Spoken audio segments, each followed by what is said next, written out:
Pero ang nakuhang score ni Linda ay 719. Highest scorer. Linda Walker, ginagawa mo? Magta-drop out ka? Ako ang tunay na rich kid sa capital city. Kawawa kasi nung pagpalit ako nung pinanganak ako. Doon ako magka-college exam. Capital City? Linda, sa mga nobela, laging todo suporta ang mayayamang magulang sa peking anak. Ingat ka, ha?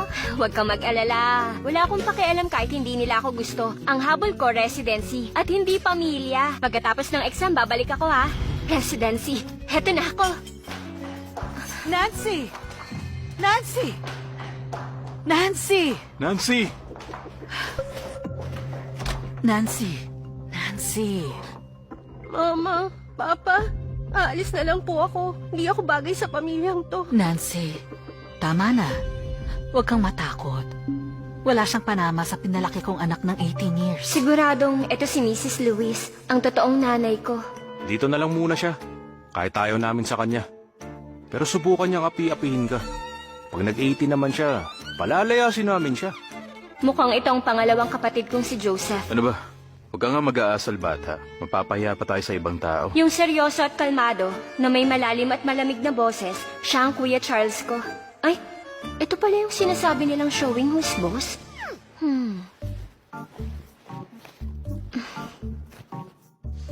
Napaka-boring. Kung may mga free time ako, magsasolve ako ng mga practice problems. Tapos na kami. Usap tayo. Teka, naisip ko na ang sagot dito. Nagpapanggap ka ba? Kunwari, mabuti kang estudyante. Patingin nga, ano ba yan? Tumahimik ka! Ay, nakakairita.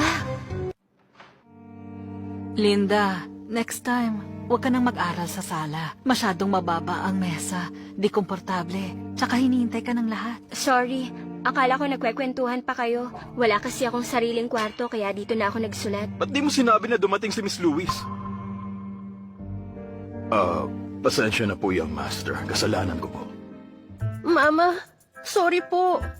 Kasalanan ko po. Okay lang. Lahat ng kinalaman sa'yo, ha? Napakapangit umarte. Ganito ba kababaw ang mga mayayamang pamilya? Maayos naman ang kilos niya, pero halatang probinsyana.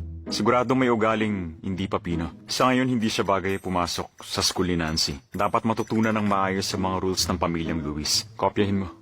Una, gusto ni Master ng tahimik at ayaw niya na maingay.